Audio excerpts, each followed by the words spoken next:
아기가 태어나면 언제부터 첫 외출이 가능할까요? 37일부터 해서 50일 혹은 100일까지 기준이 가지각색입니다.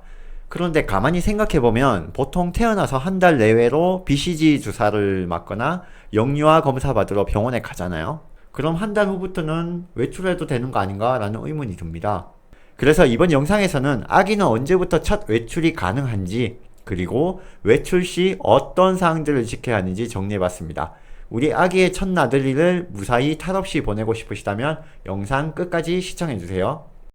외국의 사례들을 살펴보겠습니다. 먼저 노르웨이에서는 영하권 날씨에 갓난 아기를 밖에 두는 전통이 있다는 건 매우 유명합니다. 실제로 카페에 가보면 유모차에 탄 아기는 밖에다 두고 보호자는 커피를 마시고 있다고 하네요. 혹시 노르웨이 잘 아시는 분 계시면 댓글 좀 달아주세요.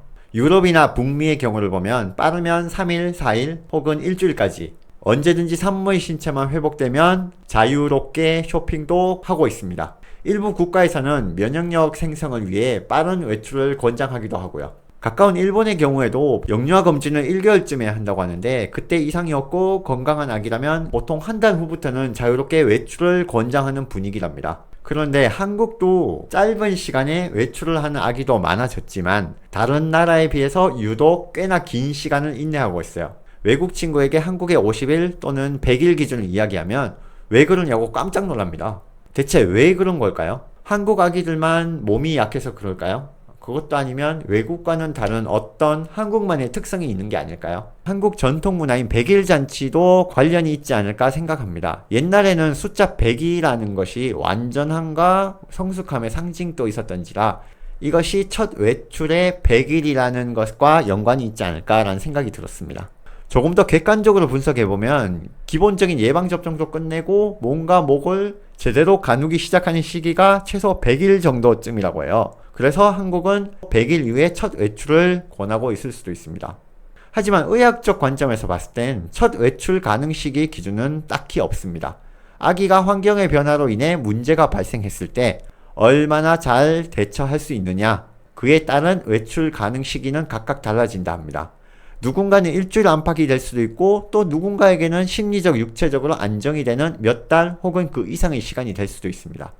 다만 우리는 여기서 알아둬야 할 것이 있습니다. 이런 적정 외출의 시기보다는 아기가 외출을 잘 할 수 있는 방법과 필요한 준비물을 알아두는 것이 더 슬기로운 생활이 아닐까 생각해요. 그래서 외출 전 반드시 알아둬야 할 4가지를 정리해봤습니다. 첫 번째, 온도에 민감해야 합니다. 가장 먼저 외출 전에 날씨를 체크해야 합니다. 비가 오거나 바람이 많이 불지는 않은지, 너무 춥거나 덥지는 않은지. 왜냐하면 아기는 체온 조절 능력이 떨어지니까 날씨의 영향을 되게 많이 받습니다. 일정 체온을 지킬 수 있게끔 외출 시에는 충분한 옷가지와 기저귀 그리고 손수건 등을 챙기면 좋을 것 같아요. 두 번째는 자외선 노출입니다.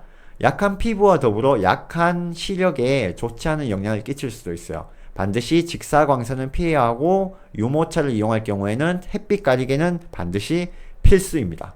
차량 뒷좌석으로 빛이 비치는 경우도 있으니까 남편분들은 미리 센스 있게 차량 내에 빛 가림막을 준비해 두는 것 작은 꿀팁입니다. 세 번째, 차량 이용 시 카시트는 1000% 필수입니다. 머리만 흔들려도 위험하다는 아기가 카시트 없이 차를 탄다. 이건 정말 위험하거든요. 최선의 안전장치는 갖추고 차량에 탑승해야 하고, 참고로 카시트는 뒷좌석 뒤보기를 반드시 지켜줍시다. 네 번째는 사람에 대한 노출을 최소화해야 합니다. 아기는 면역력이 약해서 인구 밀도가 높은 지하철 같은 곳이나 밀폐된 공간은 되도록 피해주면 좋을 것 같아요. 다양한 바이러스에 노출될 확률이 크거든요. 특히 우리 아기들 사람 많은 곳에 가면 인기 스타가 되잖아요.